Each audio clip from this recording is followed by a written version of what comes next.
Hey Ali,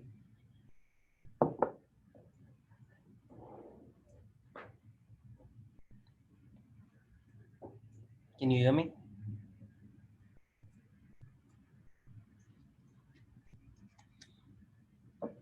I don't think I can hear you.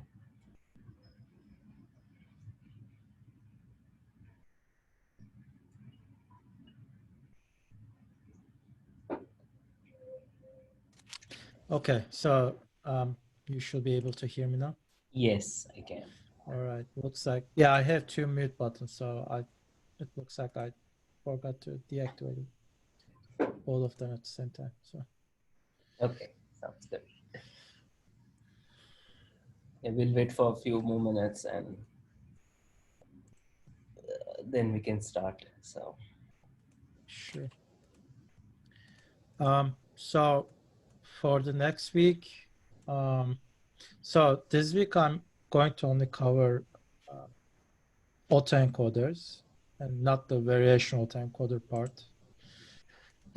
I'm not the expert in generative adversarial networks. So if you know someone who knows the topic better than I do, I didn't do any research on guns at all.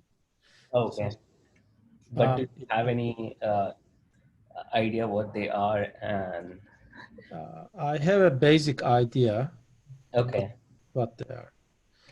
But if you cannot find anyone regarding guns, okay. I can do Can I you? can talk about variational autoencoders briefly. Okay, I have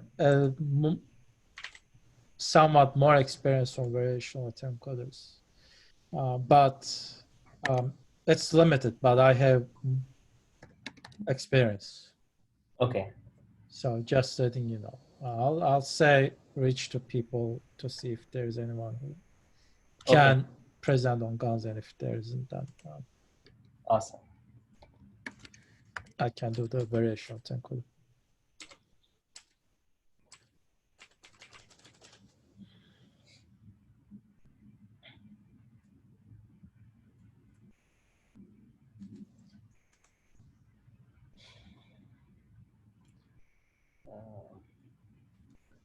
Can you try if you can share your screen for the slides?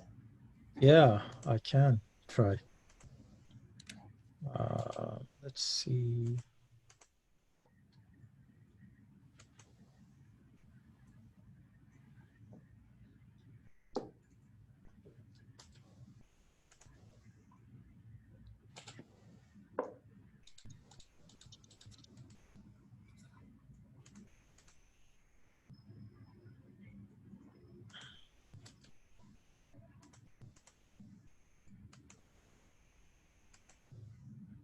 All right. Looks like you should be able to see my screen. Yes, we can see. Good.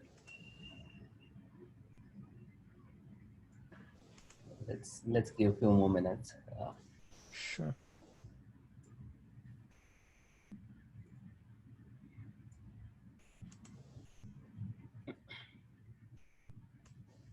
So I only got the email that we had this going on in the first week. And then I didn't get any mails regarding this. And I don't know if you are sending emails or not, but there are some people who are not getting it if you are sending it. No, I think we in the first week we had announced that it will be like a every Yeah, week. yeah. I don't think we send any reminder. Okay. Sure.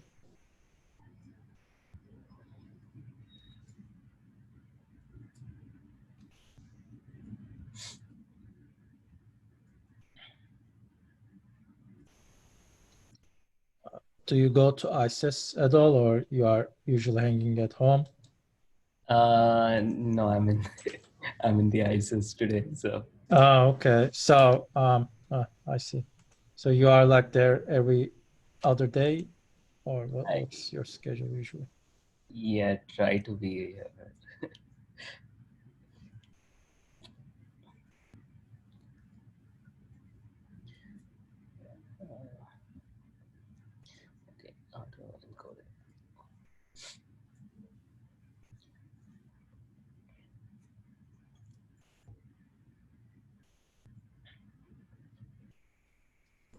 And you'll be also showing the Jupyter notebook, correct?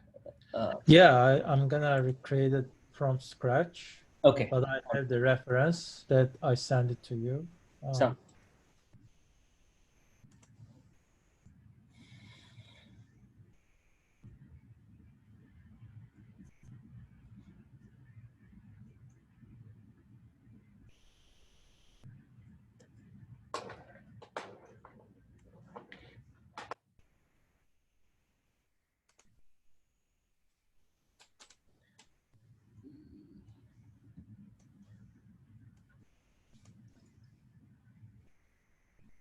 I think we'll wait another 30 seconds and then we can start.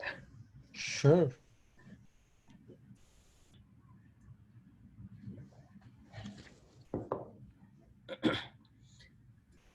Hey, Purvoday.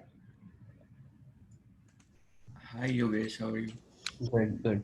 So have you used autoencoders or GANs? Or GN? Not really. I haven't had Okay. to use one yet, so that's why I'm interested in learning about it. Oh, okay. Nice. Yeah, I think we can get started, Ali. Sure. All right. Welcome everyone, and thanks for your time. So my name is Ali, and this week I'm gonna talk about autoencoders. Well, it looks like we are a small group, so if you have any questions, don't hesitate to interrupt me. I'm completely okay with that. All right, so let's start with this. So this is a basic overview of what's going to happen, and then next few slides I'm going to talk about the basics. What kind of applications can we use autoencoders for? I will talk about the architecture and also a hands-on example how to create an autoencoder in Jupyter Notebook.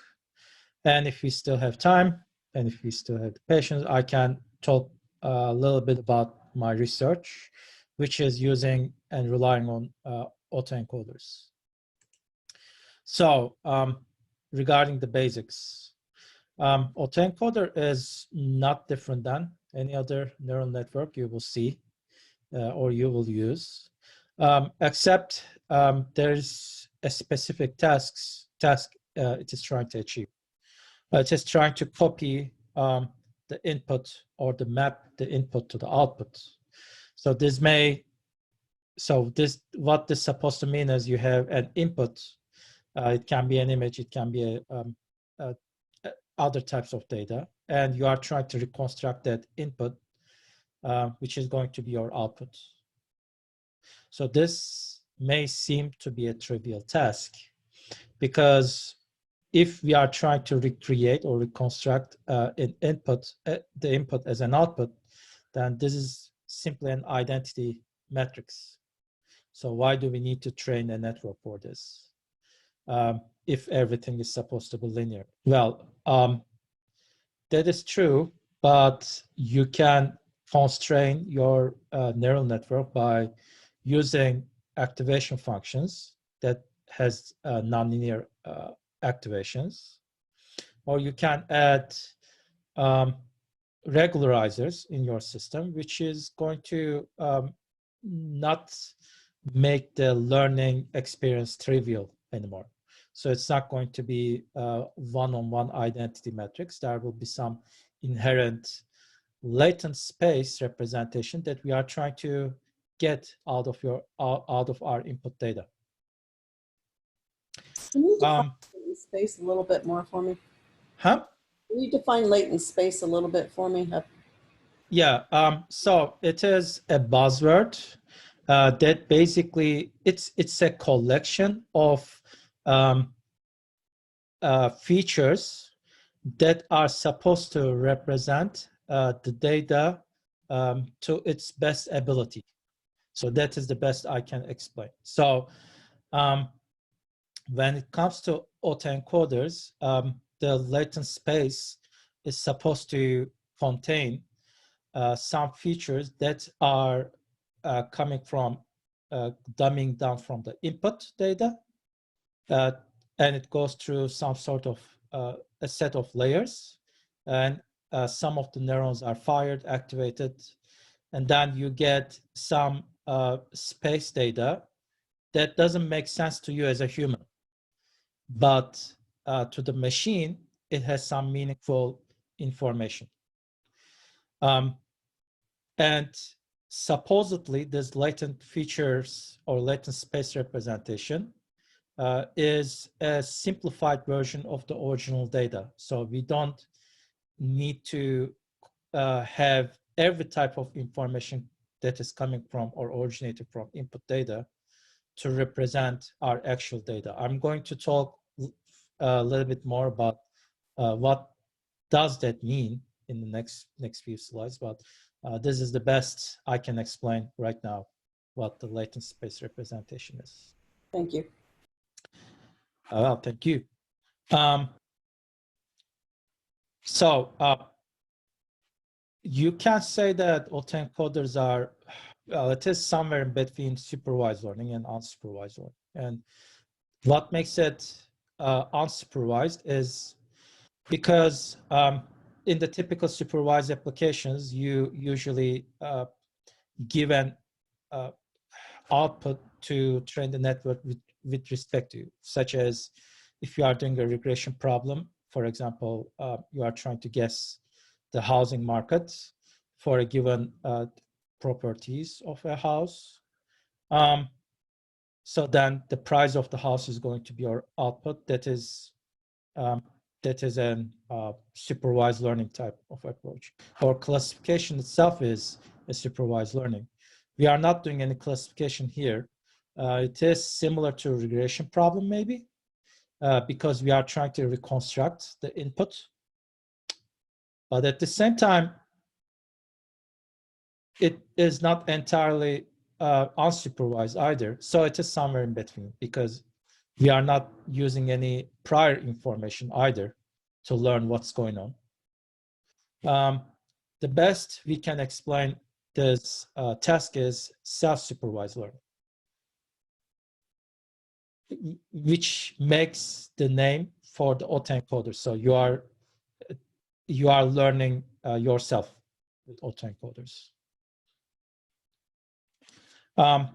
So autoencoders mainly used for data compression or dimension reduction. The principal component analysis does or achieves a similar task either. So what we do is we have the input data, and we are trying to compress the data into a latent space that is most representative of the input space itself. So autoencoders are by itself a very big achievement, but it also lead the way to generative adversarial networks. Suppose that you have a autoencoder that has the images of faces as an input, and you are trying to reconstruct those images, and then you learn latent features within. And if you have a good control about your latent features, if you think you learn how to recreate the reconstruct the images, you could pretty much feed a noise to your latent features, and then you could generate new faces.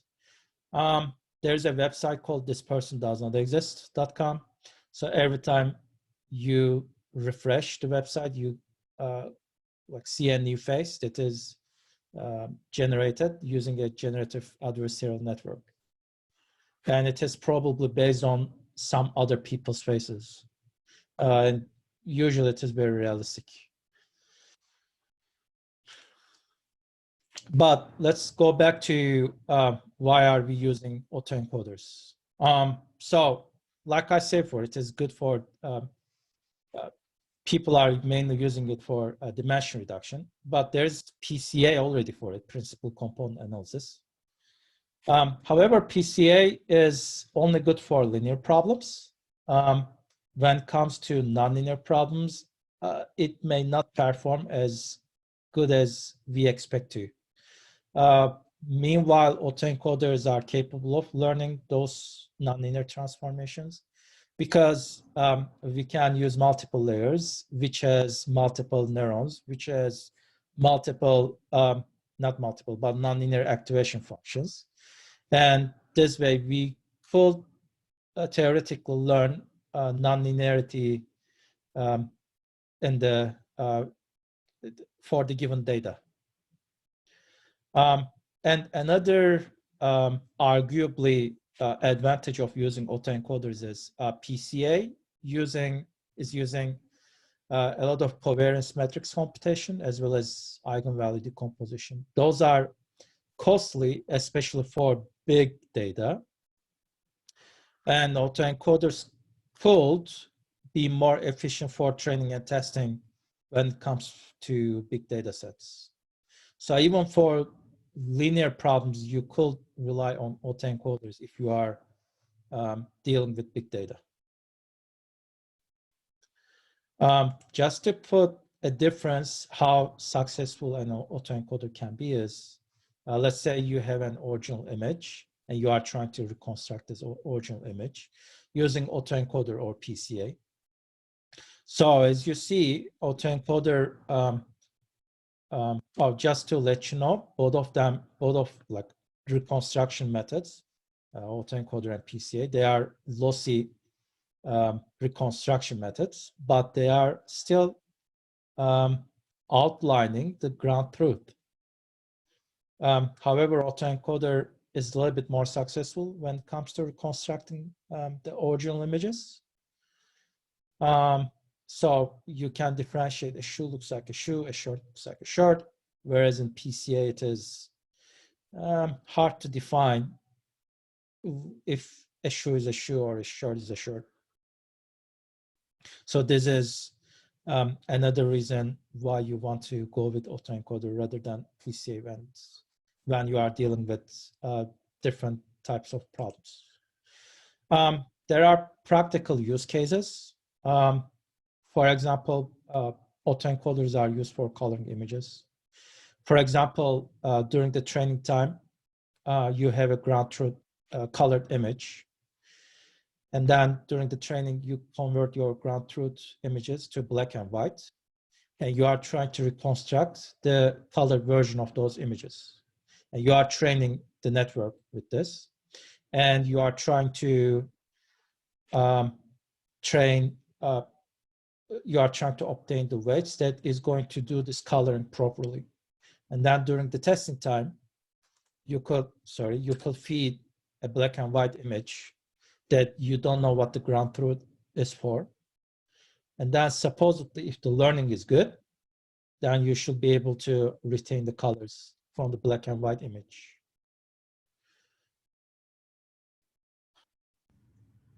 So I had a question. Yes.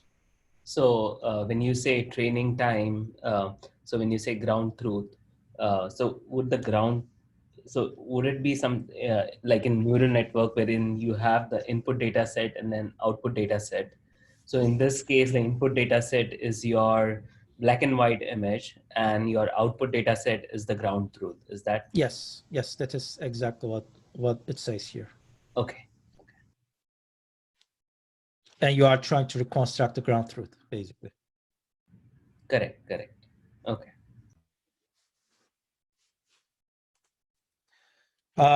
You can also use it for denoising images. Suppose that you have original image from MNIST dataset. In this case, it is 4. And you inherently add some noise to the image, which could be a representative noise that you are going to see in a real application. And then you train the network for it, your autoencoder, to reach to your ground truth. So the reconstructed output may not always match the ground truth completely, but the point is trying to match it to some certain degree that you can say 4 is 4. So again, the point here is we are trying to remove the noise, and looks like this network is capable of removing the noise and showing the unnoised or denoised version of the noisy input. And you can train the network with it. And then during the testing time, you can feed a very noisy, again, a very noisy input, and then you try to reconstruct the output. So these are all like applications, and there are papers how to do that. In fact, my Jupyter notebook is going to focus on this. Another method is novelty detection. Suppose that you have brain tomography images. You are training an autoencoder to reconstruct the brain tomography images. But let's say during the testing time, you have an image that is not belonging to the data set, or that is not belonging to the probability of the data set that you derived your data originally for the training time. Meaning that the input data that you test for is not very representable by the latent feature space. So the autoencoder still tries to do something. It tries to reconstruct the image according to its own set of rules that are encoded in the latent feature space. And it tries to generate the given input. The problem is,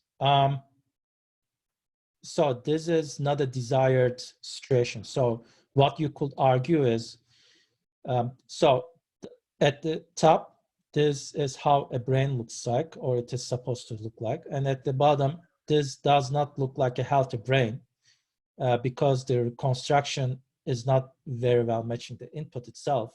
So there may be something going on. Maybe the input is not coming from the same probability distribution that the training data set is coming from. And what that means is you could look at the reconstruction error between input and output. And if that reconstruction error is above a certain threshold, you could say that something is going on. There's an anomaly here, and this brain is sick.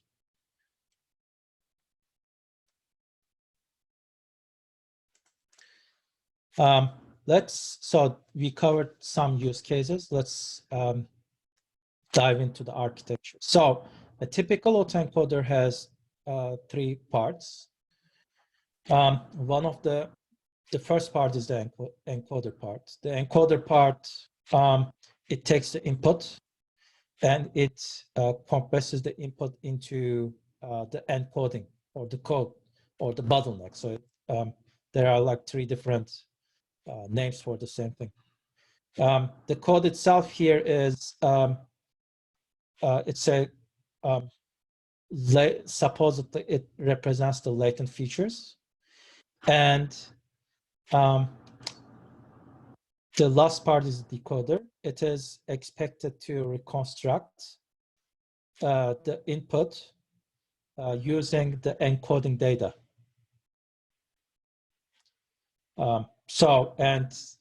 Eventually you have to train the network to get the weights for all of those components. So again, typically, but your own autoencoder does not need to adhere to this architecture, but usually a typical autoencoder looks like an hourglass. So it gets smaller and smaller towards the bottleneck, and then it gets bigger and bigger towards the output. So you could play with the number of layers and with the number of neurons per layers, and each of them will affect how much and how successful you can reconstruct the input. And usually the loss function, which is basically the reconstruction error, we are trying to minimize it, and it can be either mean square error or binary cross entropy. Either one is fine based on the application that you are trying to do. A more formal representation will be, let's say we have an encoder function that maps the input to latent feature space. And then we have a decoder that maps the latent feature space to output. And then the task is finding the encoder and decoder weights that is going to minimize the error between inputs and the reconstructed output. So this is assuming we are using mean square error, but we can also drive the same similar equation for binary cross entropy. So far, so good? Yep. Yes. Okay. So, of course, it would be better if we do a hands-on example to see how things are working together and what can we do with it. So in this one, what I'm going to do is we have the MNIST data set, and I will try to, initially, I will try to create an autoencoder to reconstruct the input data. And I'm going to use the dense layer network. And also, I will add noise to this MNIST data set and try to reconstruct it to see if autoencoder is doing what it is supposed to do. So I will reduce the epoch sizes to make it more manageable, if that is okay with you. So I'm gonna start with creating collab. All right.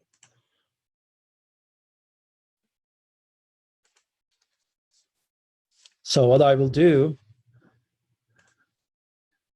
is first let's load the libraries for model building. Ali, could you please zoom, like maximize that a little bit if possible? Okay, let's see. Yeah, this is better. Okay, this is good. Yes, thank you. Okay, good. So I'm gonna use the Keras because it allows me to streamline many of the things that I want to do. Like I say, I'm gonna use the dense network, but this can be done also with convolutional neural networks. And actually, you can get a lot better results. And we are going to use the data set from the MNIST. And Keras has the data set for the MNIST.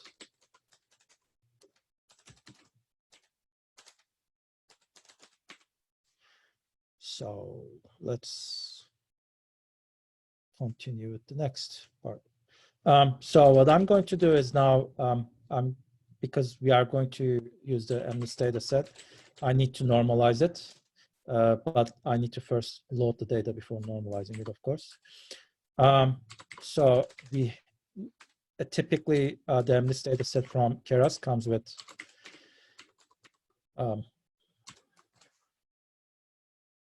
training data set and the testing data set. The first one is the input itself here, and the second one is it's the label, and we don't need the labels here because we are not doing any supervised learning. We only need the input data.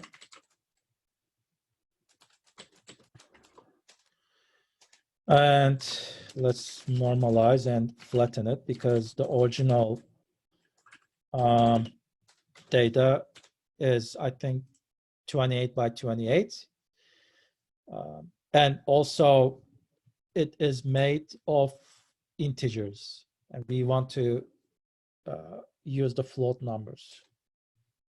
So what I will do is normalize and flatten at the same, no, first normalize and then flatten.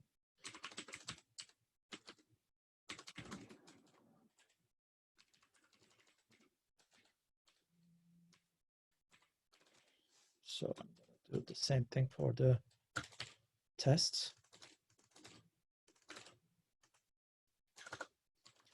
Then flattening is going to be basically reshaping it. So X-train reshape. I think there are 60,000 data points for training. And we want to flatten it to 60,000 by 784 pixels.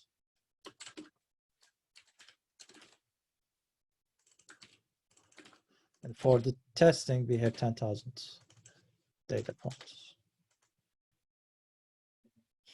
Well, I hope this is going to work. And then next step is going to be preparing the model. So we have, by default, we have to have an input layer. And our input layer is going to have, because we flattened our training data set as well as testing data set. So the shape is supposed to be 784 pixels. So that's the number of features. We have the encoder component, which is supposed to be a dense network, which will take the input image as its layer, and it is supposed to spit 32 features out. And I'm going to use the activation function as really. And we can do the same thing for the decoder. So I have the dense network that is going to take the encoder as the input, or the encodings as the input. And we are going to reconstruct the output. So it's going to be 784 pixels again. And because I'm going to use binary cross entropy, so I'm expecting the activation function to be sigmoid. And finally, let's assemble everything together.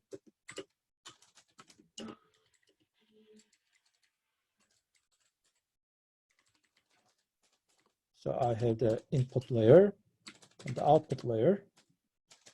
And let's compile everything together. So what I'm going to use is the optimizer. It doesn't matter what optimizer we are using. So I'm going to use the other delta. You can use ADAM as well. And that should work, I think.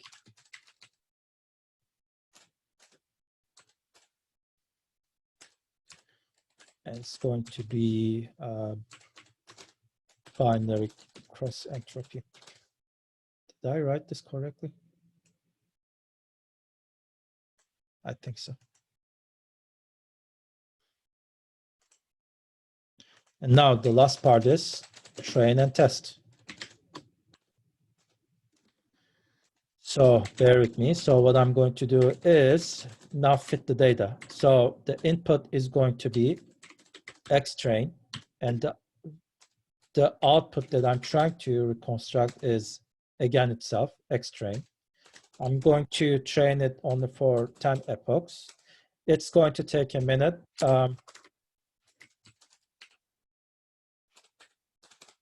We could improve it for better performance, but we will keep up with the epochs, 10 epochs.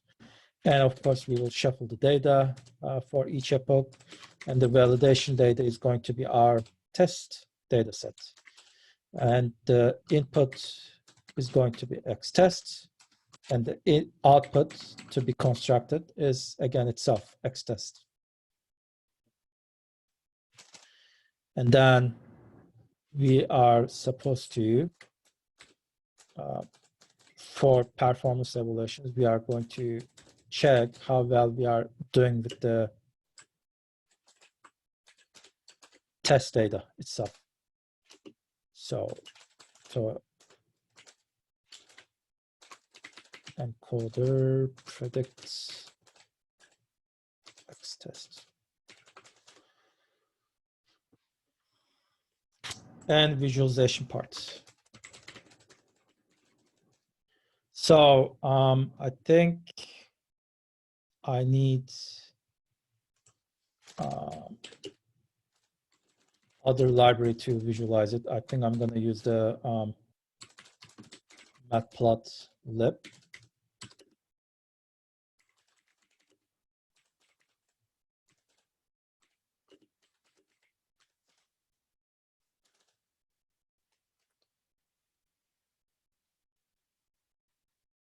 Or we could do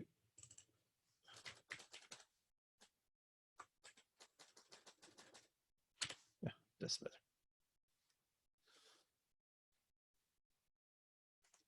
All right, for visualization, so I'm gonna show 10 images side by side, 10 MNIST numerics.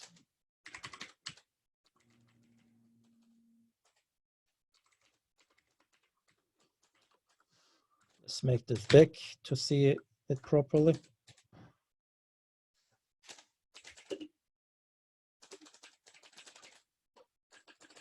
So I'm just writing a loop to plot each image quickly. And so it's going to be 2 rows. At the top row, there will be original images. And at the second row, there will be reconstructed images. And for the original image, it's going to be something like this. So I have 2 rows and images, and the first image of this subplot is going to be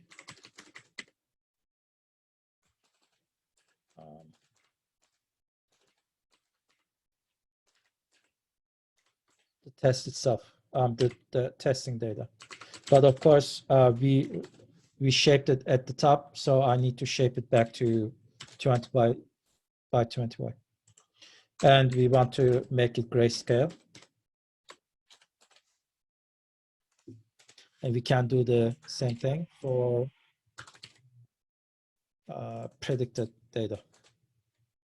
So predicted, except I think I need to add an and here. So let's see if this is gonna work. I doubt it, but let's see.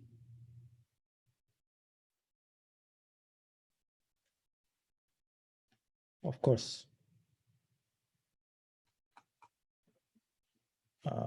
This should be models.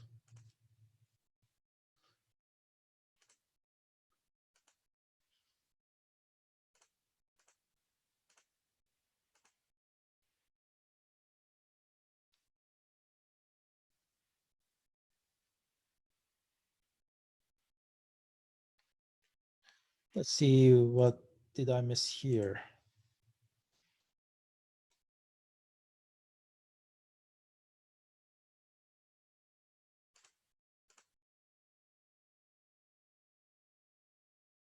Oh, I don't see it. Do you see it? Anyone? Do you need to pass Y train and X train, or both of them should be the same? It should be, those should be the same, because in Autoencoder, the input and output is supposed to be the same. Like we are trying to reconstruct the input with the output.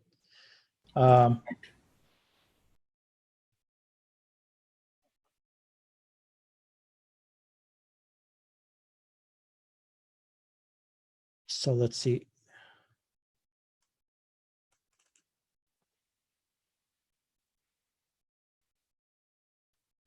I don't see the error.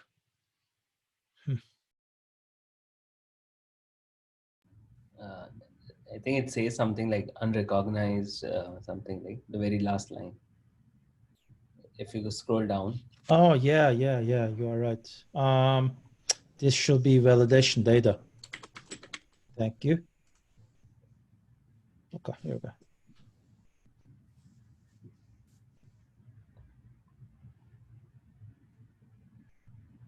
So this is going to fairly fast. Maybe a minute. We are almost done.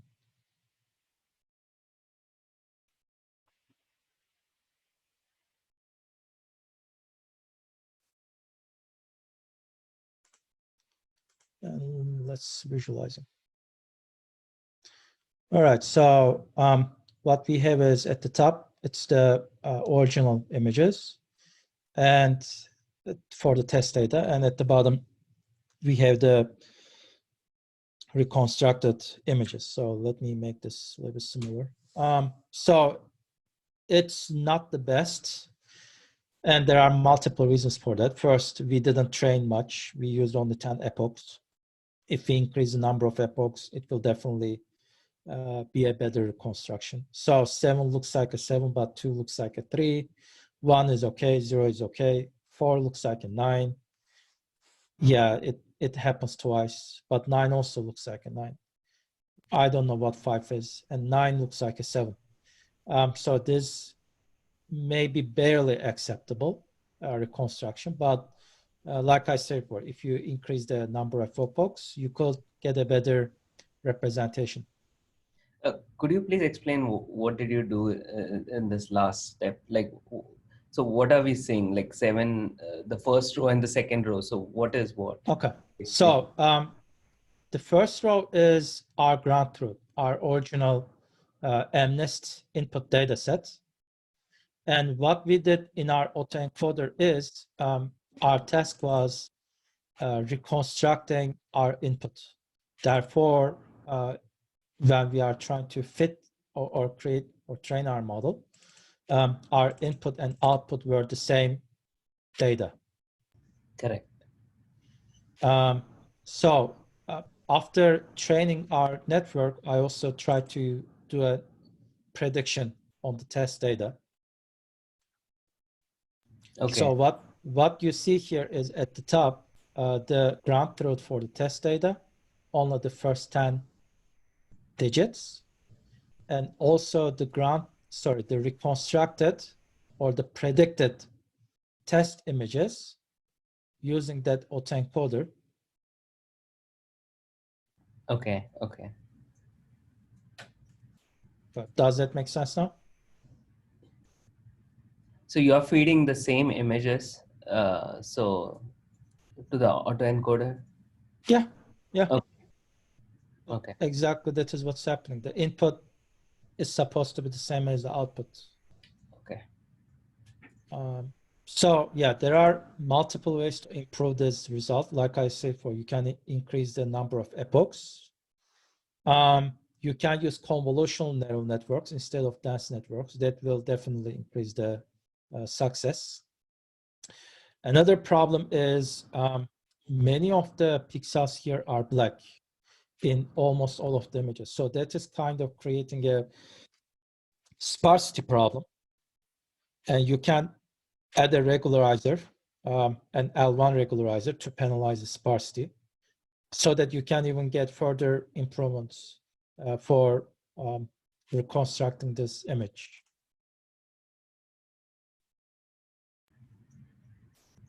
So so this is a very trivial task. There's not much to learn from here, but what is the way that autoencoders shine is what happens if we do the denoising. So what I'm going to do is exactly the same thing. So I have the preparing data section. And then I have, again, the same model.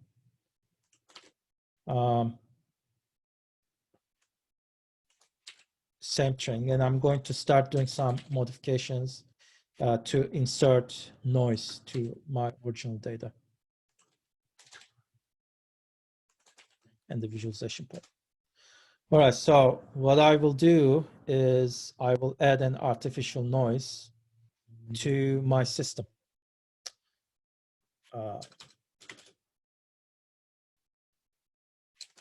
So let's say I'm going to add a noise, like 10% noise, and the noise is going to be Gaussian distribution, a standard Gaussian distribution. So X train noise, and I have the X test noise. And our original data is X train. plus noise factor, I think. Yes. Times. So I may need to add numpy because I'm going to use the it's random number generator.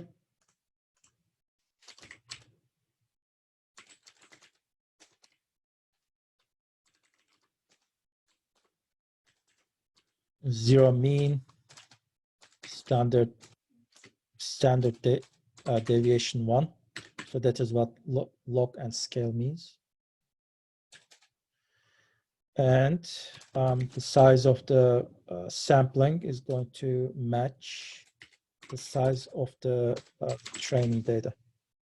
And I'm going to do the same thing for the test data as well.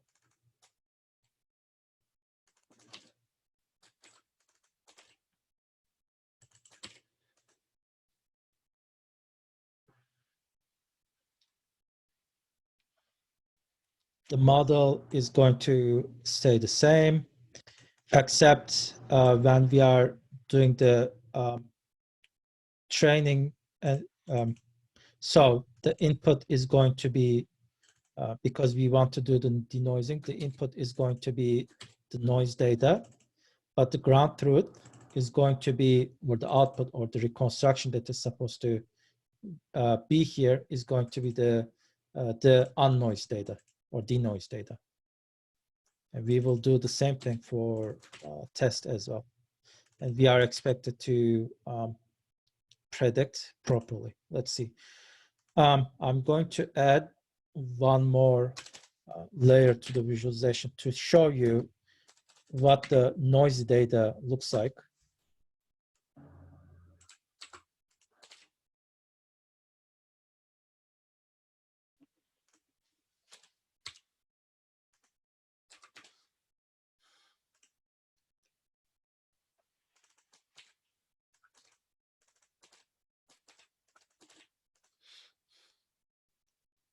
I think this is correct. I hope this is correct.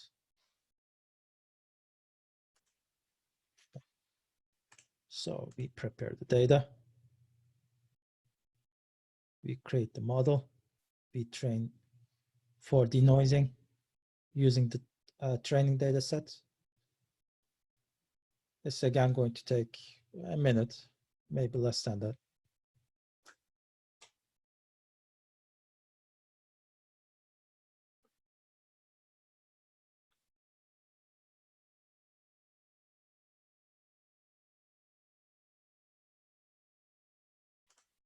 Now let's visualize it. Of course. Oh, I have 3 rows, so this has to be 3.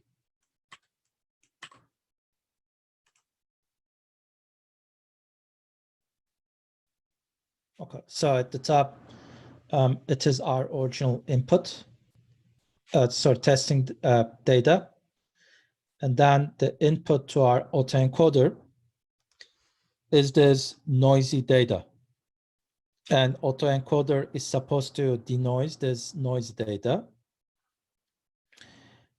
So it did something. It wasn't very successful, but it is promising given the number of epochs and also the architecture we picked to do the denoising.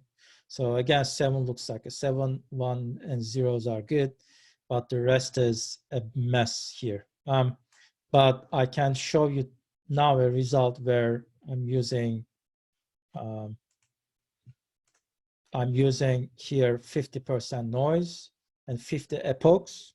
So some of the digits are barely visible even to human eye, but the reconstruction is very, very good.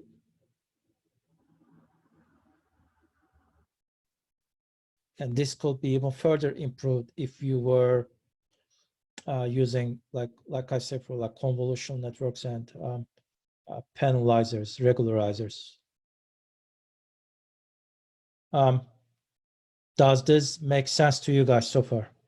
If you have a question, you can ask me. We can go over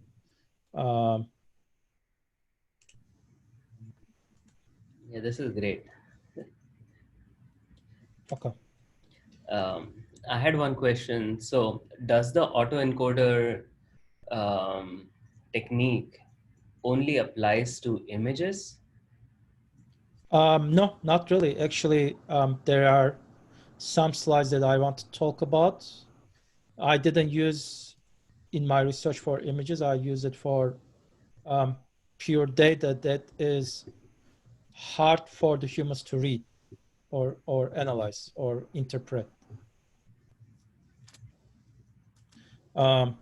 So what I did for my case is, so I have a civil engineering background, so therefore structure health monitoring is a big concern for me. And the reason is because, well, there are like 600,000 bridges in the United States, and they are getting old under heavy use, and they require constant maintenance. But when you are short of money, you cannot maintain all of them at the same time. So you have to prioritize them. And usually the way you do it is you send inspectors to see how much damage is, and then you decide on if the bridge is worth to repair or not. So the problem is you have to send those inspectors regularly, and they cannot always catch the damages properly. And when they don't catch it, catastrophes like these happens. Like this was the Mississippi River Bridge. I think it is I-35 West in Minnesota. So it got collapsed in 2007 because there was a damage that was overlooked, let's say. So hypothetically speaking, this was a wake-up call. Like if we were putting sensors, we could monitor the dynamic characteristics of the bridge, and we could maybe detect the damage early on before the inspectors are getting it. So, and what I was working on is the dynamic characteristics of a bridge or any structure. It can be defined by how fast it is vibrating, which is corresponding to its natural frequency, and also how it is vibrating, in what shape it is vibrating. And that is usually attributed to a term called mode shape. So you can think of like a guitar string.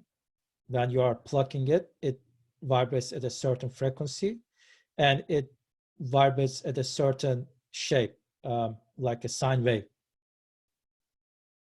So the structures are not different than a guitar string. You could use natural frequencies and mode shapes to detect the damage. And that is what I use for my autoencoders when I was doing the damage detection. The problem is the dynamic characteristics of the structure are subject to change under environmental effects. So if there's too much sun, the structure gets warm, and the temperature changes the dynamic characteristics of the bridge or any other structure, actually. So this is expected. The problem is those changes may register also as a damage if your autoencoder doesn't know how to handle these things. So what I was hypothesizing is, can we use the autoencoder to detect the damage? And what we want to do is we want to get dynamic characteristics such as frequencies and shapes of the system under various temperatures, and try to learn the latent features using the autoencoder. And what we are trying to basically achieve is we are trying to reconstruct our input data, which is a collection of frequencies and mode shapes, and try to minimize the reconstruction. And we are trying to find the best ways for encoder and decoder part of our autoencoder system. So what what is happening with anomaly detection is we can only learn the latent feature space from the undamaged structure. It would be stupid to get the data from the damaged structure. Otherwise, because we never know when the structure is going to damage. But we can safely assume that when it is first constructed, there is no damage, and we can collect a lot of data under different environmental conditions, and we can create an autoencoder using the data coming from undamaged structure, and we can have our objective function as minimizing the error, the mean square error between input data and the reconstructed data. And we expect that if our autoencoder is a successful autoencoder, the error between input and the reconstruction is going to be close to 0. That actually leads to the case where we are focusing on the novelty index. So a novelty index is basically the mean square error between the input and the reconstruction. And like we said before, for undamaged structures, the novelty index is supposed to be very close to 0. But if there's a change in the structure, then the input is not going to be well represented by the latent space. That means the reconstruction is going to be faulty one. So if we look at the error between input and the reconstruction, then it's going to be much larger than 0. That kind of hints us there's some anomaly going on that doesn't and that is why autoencoder is recreating or reconstructing the input badly. So for my case, what I did was I had a set of like 1,000 natural frequencies and mode shapes. I trained the autoencoder with that, reconstructed these data. And then I had the validation data set to make sure I'm getting 0 novelty index, or the error between the input and the reconstruction is negligible. And then I induced minimal damage to one of the members in the system. And I was able to capture the change in the system. Each of this data is captured at a different temperature. So this tells us that the temperature does not register as a novelty, but the damage itself is registered as a novelty. The reason why this works is because we trained the network to handle the variations due to the temperature during the training, and the autoencoder was able to find the latent features that can differentiate a change that is caused by the temperature versus a change that is caused by the damage. So if an actual damage happens in the system, the novelty index is increasing because the reconstruction error is increasing. So I hope this made sense to you. So I didn't use any image data. This is purely one-dimensional data with a lot of features. So I hope this answers your question regarding if the data needs to be image or not. Right. So in this particular use case, what are you trying to predict, or so what are you inferencing from here? Yeah, so the inferences, I'm trying to reconstruct the natural frequency and mode shapes of the system. So again, the input to the autoencoder is natural frequency and mode shapes. And I'm trying to reconstruct these two properties of the system. And the hypothesis is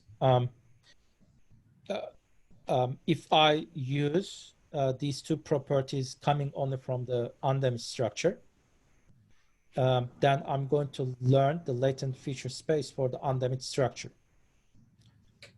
That means if I feed an input data that is originating from a damaged structure, then it is possible that the reconstruction is going to have an error because the latent feature space does not recognize the input itself. Okay. Does this Hi, make sense? Ali. Yes. I do have a little question here. Yeah. So basically, this problem, I mean, you are actually doing a kind of anomaly detection here.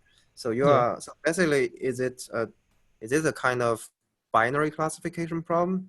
You are trying to use an autoencoder to reconstruct and use the reconstruction error, the degree of the reconstruction error, magnitude of the reconstruction error as a health index. Is that the case you are using here? Yes, but there is no binary classification. It's just a regression problem, simply. The error is an indication how much the structure got damaged. Okay. So I mean, when you are doing this training here, I mean, yeah, because I see that you involve a lot of quite formal definition, how much % of reduction has been involved in this data. So how do you incorporate this in the training label? So for the autoencoder, supposedly we don't have any labels.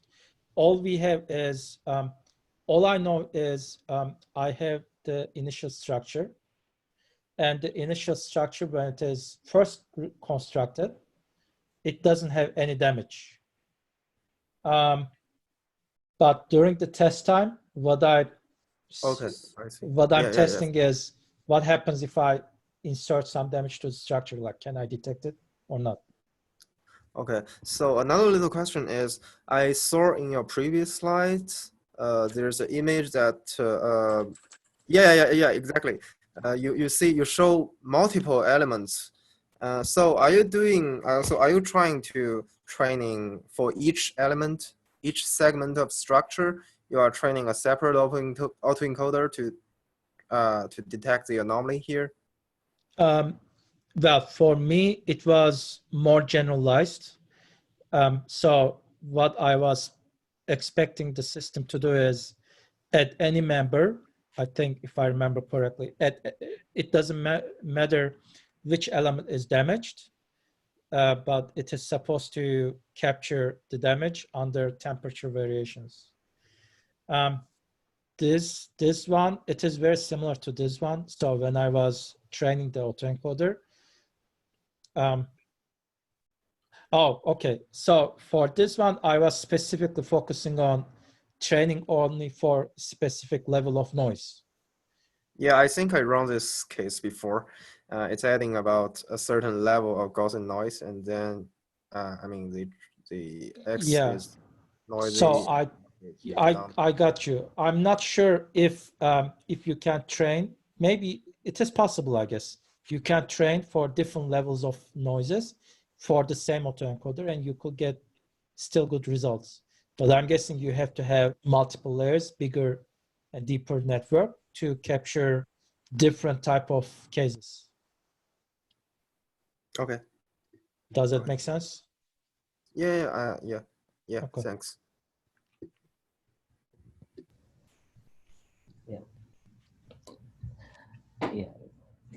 Yeah, that was good. Do anybody have any further questions?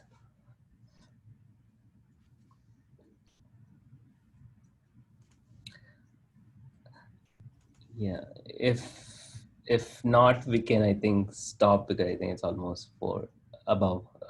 We have passed the 4 o'clock time limit. But is there anything else, Ali, that you wanted to before we conclude? Yeah, maybe for the next week, if you enjoyed my style and what's going on regarding this, I can talk about the variational autoencoders. So that is up to you. Yeah, definitely. We would love to have you back. So So it will probably a little bit more shorter, but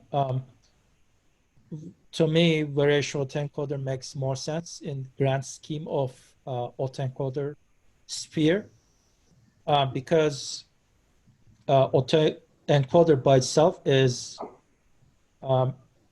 it's just the latent feature space does not make too much sense. But with variational autoencoders, you insert some probabilistic approach into the whole element, and yeah, I think sounds good. We could have that in the coming week. okay, all right. Is it possible for you to also compare it against other autoencoder methods, or Like are there like other autoencoder versus variational autoencoder, or other types of autoencoders? other types of autoencoders? I can try to look into that, Just so and we I know can try.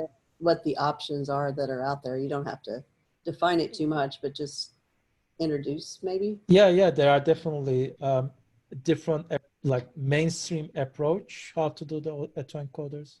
The so some of the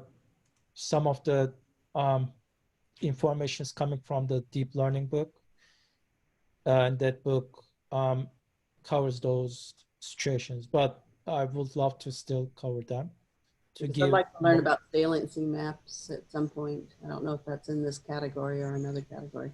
What did you say? I'm sorry, I missed that. I'd like to learn more about saliency mapping. Saliency mapping. What is I the don't know if that's application?